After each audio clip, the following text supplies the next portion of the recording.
What is going on, guys? Meme God here, and today, as you can see, I am in Kerbal Space Program, and today I'll be making an informational or tutorial video on how to get to the moon for players who are not familiar or who just want to be better at the game. This is pretty much going to walk you step by step through flying to the moon. There will be no, at least not in this video, no tutorial on building a rocket to get to the moon, just because personally I feel the true challenge is actually flying there. You can look up anywhere online and find the exact specifications, parts, and steps on building a rocket that can take you to the moon. So I feel the real challenge is in the maneuvering, the piloting, and the actual calculations involved in getting there. So that's what this tutorial is going to cover. If you guys would like a video that covers the actual designing of a rocket that can fly to the moon and land safely, return, have enough fuel to return, go ahead and let me know in the comments, give me some feedback, and I'll go ahead and make that for you guys. So as you guys can see, this is a pretty simple vessel we're building, or I'm building.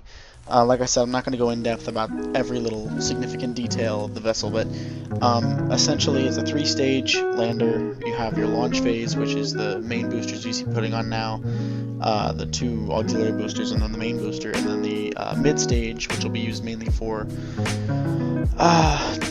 getting orbit, finishing our orbital burns around the planet, and then eventually deorbiting the planet and getting to the actual moon. And then the upper lander stage, which will be used for finishing off any burns using to orbit and eventually land on the moon, taking off from the moon, and then eventually boosting our way back to Earth, re-entering Earth's orbit, and then burning back inside the atmosphere, and then eventually just jettisoning everything, as you can see with the top stages. And this was actually made in post. What I'm recording now is post commentary, but I later realized I had accidentally put a component of the guidance system above the decoupler from the command pod. In other words, the heat shield was being covered by this guidance module, but in the end it didn't matter because upon landing it survived re-entry and didn't cause any damage to the ship, so it really didn't matter. But for any of you out there who actually know your stuff about this game, don't be going in the comments and being like, oh my god, he missed a detail. Yeah, I know, like, it's not a big deal. So, we're here on the launch pad, just took off, and as you can see, I'm quickly throttling down to about 1/3 throttle. This is so I can keep my velocity between 150 and 200 meters a second. Anything more and you're pretty much throwing fuel away, which in a rocket of this design isn't a horrible thing because it's a very fuel efficient design, but if you're running, you know, really on fumes when you come back, you want to save as much as possible. So it's ideal to keep it between 150 to 200 on your ascension until you reach 100,000 meters, in which you at which point you want to throttle up all the way and do your gravity turn at exactly 100,000 meters, which is essentially where you just tilt your rocket at a 45-degree angle and burn. And that explosion there was just my auxiliary gas, or my auxiliary thrusters being jettisoned and accidentally crashing into my main thruster, but it didn't do any damage to the actual rocket, so it's all good.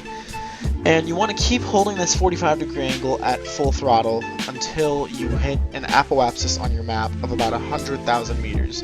I'm assuming you guys know what that is because hopefully you had at least some training in this game to the point where you understand that, you know, apoapsis is just your maximum altitude on your current trajectory. So at your current flight path, that will be your maximum altitude.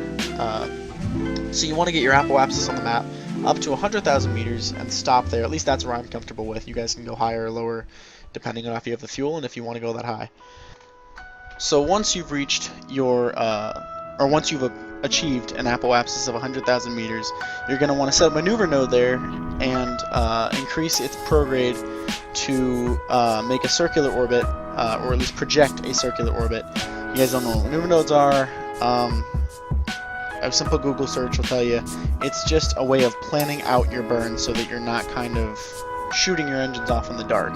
So you know exactly for how long you have to burn, where you have to burn, and when. So you set a maneuver node, click on the orbit, your orbital trajectory where you want, which is your apoapsis. Turn the pull the prograde marker out until you have a circular orbit projected, so roughly 100,000 meters on each side. And then you can time warp using your little caret keys next to your question mark button, and time warp to the node, and it'll have a timer telling you when you're supposed to burn and what direction you're supposed to be pointing. And then you burn until your timer runs out, telling you how long you're supposed to be burning for. And once the timer runs out, you should be right at about around orbit. Now here, I think, yeah, I ran out of fuel in my main engine, so I had to jettison my main engine and switch to my mid stage. So now I have jettisoned my launch phase, and yes, I know that looks extremely phallic, I'm aware. And so you jettison the launch stage, and now you're on the main stage. I jettison my atmospheric protection for my lander stage, since we're no longer in the atmosphere, and continue to burn until I have the circular orbit that I had planned out in the maneuver node. And so now I have that nearly perfect orbit. It's off by like, I think, I don't know, 10,000 meters or so, which honestly is not a big deal. You can still achieve an escape orbit to get to the moon, but being a perfectionist, I had to kind of, it was bugging me, so I had to try and fix it, and I ended up actually overshooting, but it was still closer than it was before I tried to fix it. So I left it at that, and from there we can then begin planning out our escape burn. So once you have completely circularized your orbit around the planet, you can go ahead and go to your map and zoom out all the way and put the moon on the right side of your map, at least in reference to the Earth. Put it on the right side of your map and select it as your target. Once you've done that, go ahead and zoom back in, and as I've just done, click on your orbit just to the bottom right of what appears to be the bottom of the planet from your point of view, and click there and add a maneuver node and make it go prograde straight out and to the left, as you see there, until you get a moon encounter, and you'll see that pop up on your map once you've gone far enough. Don't overshoot, but don't undershoot either, because you want that to be precise, and you want to keep playing with it until you can get a moon periapsis, which is your lowest altitude on your current trajectory. So you want it to be so that you have a moon periapsis of 50,000 meters. So you'll be 50,000 meters above the moon at that current trajectory. I think I was a little off, like by give or take 5,000 meters, but it's close enough. As long as you have a respectable distance, it's not too close but not too far, just for fuel efficiency purposes. So once you have that lined up, you can go ahead and time warp ahead, as I'm doing now. Go ahead and time warp ahead to that node, and go ahead and make your burn. And this, depending on the rocket you're using, or the engine you're using, it'll take anywhere between 30 seconds and minute and a half, minute 45. So you go ahead and fire up the engine and you let it burn for however long you need to let it burn for. Now, once you have completed your burn, you're going to have an orbit that looks similar to this. It might not be exact according to your encounter. Like in my case, I actually did overshoot, and what I'm doing here is actually overshooting further without realizing it. I'm putting myself on an escape trajectory from the moon, or from Kerbin almost, and you can see my moon encounter has overshot, so now I'm no longer going to be getting sucked into the moon's gravitational influence. So you can see in my nav ball there, I'm turning the ship around. Normally wouldn't have to do this if you had RCS or reaction control systems, but I didn't put those on my rocket, so I had to manually actually turn the rocket around and boost just very, very slightly, little tiny movements, and you can see my periapsis rapidly shrinking there. About 70,000, now it's down to 40,000. I think 42 or 43,000, which is, still fine. Doesn't have to be exact. So 42,000 is what it's at, so I have burned to the point where now my projected orbital trajectory will take me out of Kerbin orbit and back towards the moon, and I'll get sucked into its gravitational pull and then eventually have a moon periapsis of 40,000 meters. Okay, so I have essentially time warped through my journey from Kerbin orbit to the moon. Now the problem here is I made a pretty big mistake that I hope none of you would make on your attempts, because this is actually a little bit difficult to maneuver out of. So essentially what I did is I overshot on my time warp, meaning I got impatient and tried to time warp faster and ended up shooting way past my moon periapsis of 40,000 meters. So I'm actually just maybe a few minutes here away from leaving the moon's orbital influence and getting shot back into Kerbin orbit. So in order to prevent that, I literally just put the ship in straight retrograde and fired directly backwards, meaning that I was slowing down to the point where I would eventually be thrown back into the moon's sphere of influence. Now, hopefully most of you won't have this problem. I just made a bonehead move. But typically what will happen is when you get to that moon periapsis, and you can see I was able to fire my way back into having a moon orbit, and I was able to correct it from there. But hopefully what will happen for most of you is you'll get this half-arc looking orbit around the moon, and when you get to the periapsis of that half-arc orbit, you can fire retrograde, causing the orbit to eventually close in and form a circle, and you want the other end of that circle to close in to form a total circular orbit around the moon, making the apoapsis and periapsis approximately 50,000 meters. So, in my case, I overshot and I had to do a little bit of tricky maneuvering in order to get back on track with what I was trying to do. And you'll see even here I screwed up a little bit. I fired retrograde, which would have put me on a direct trajectory for the moon, and I don't want to be on a trajectory for the moon yet. I want to be circling the moon. So I turn prograde here and fire until I can get my my periapsis back above the moon's surface.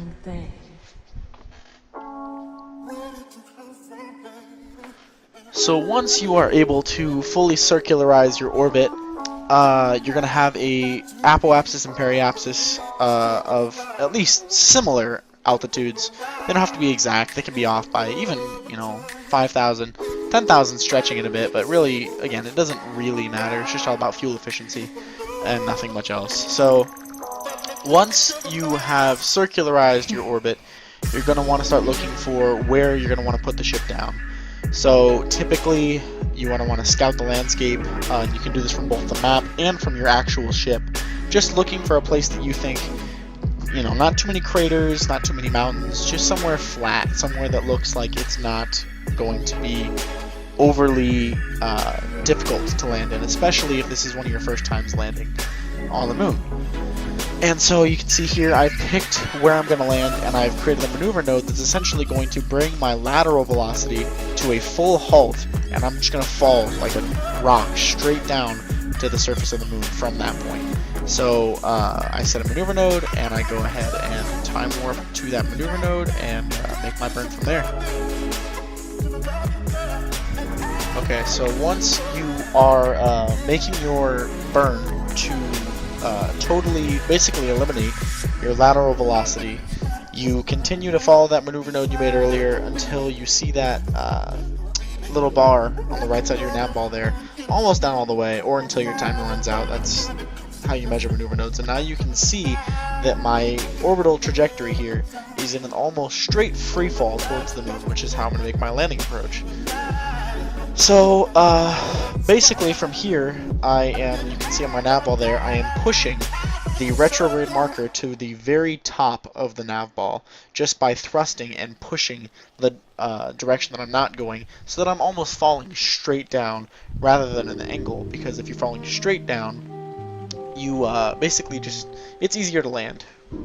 I imagine it's pretty easy to visualize how it would be easier to land going straight down rather than landing going down but falling to the right as well. That way you don't have to kill any more lateral velocity.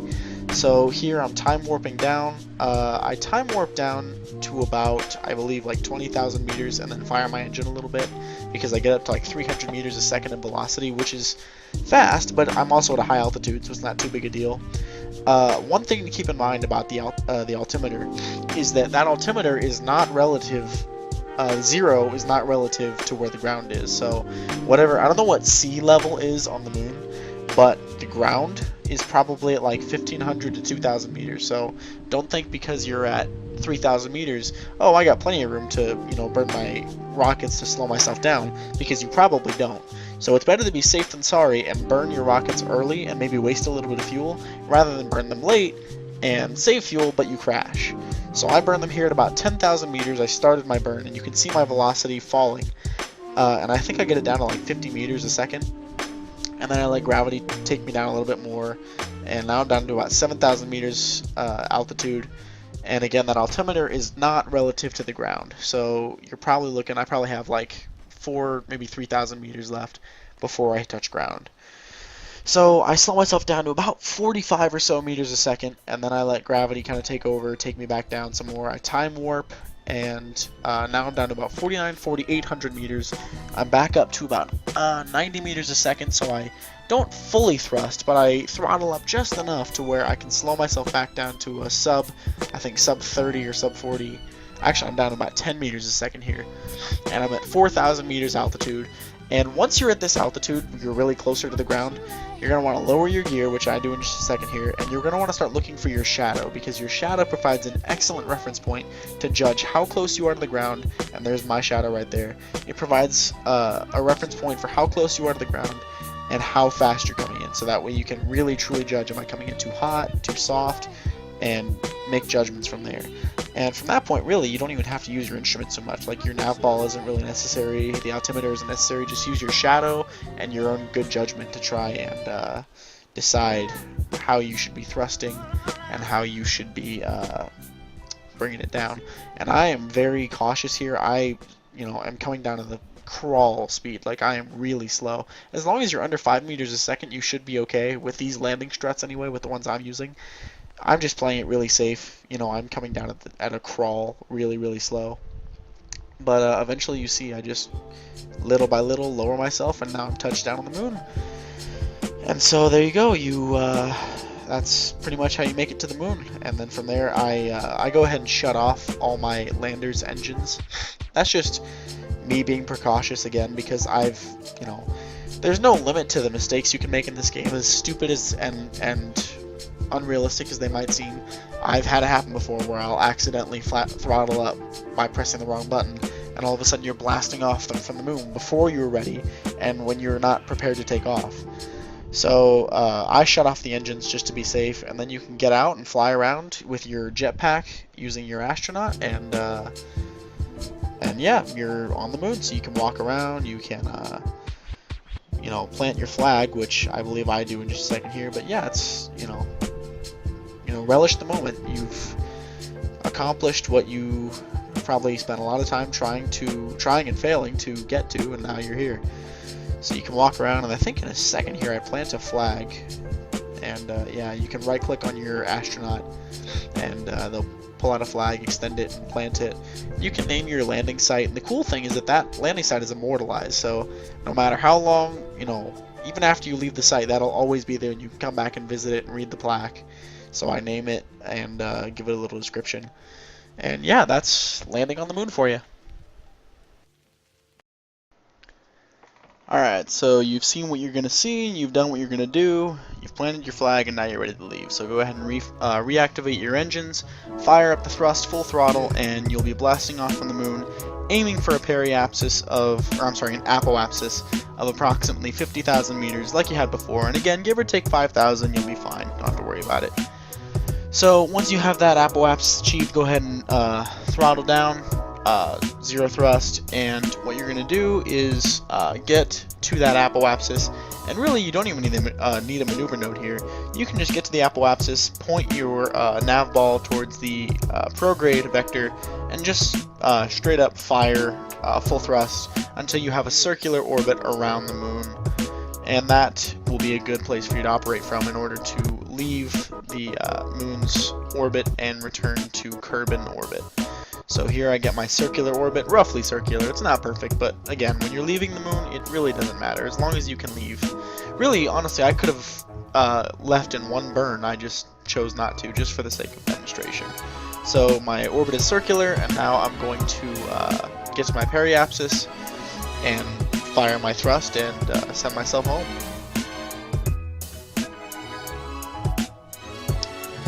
So now I have reached the periapsis, and I'm currently burning my engines, and almost immediately you can see I have achieved an exit velocity, meaning that my orbit will now carry me out of the moon sphere of influence and back into Kerbin's sphere of influence.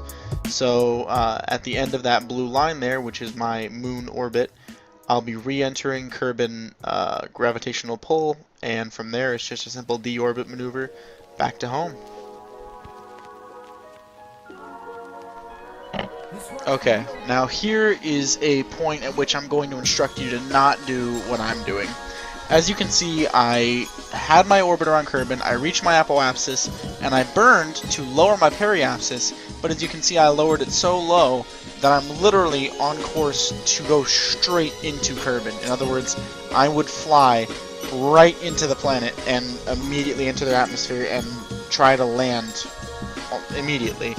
This was really stupid. You'll see I'll correct it too. I do go in reverse here, and I actually lose my fuel in my auxiliary tank, so I have to jettison and rely on my main engine now. But I do raise my periapsis, so in the end, my periapsis is 50,000 meters above the planet. The planet's atmosphere ends at 70,000.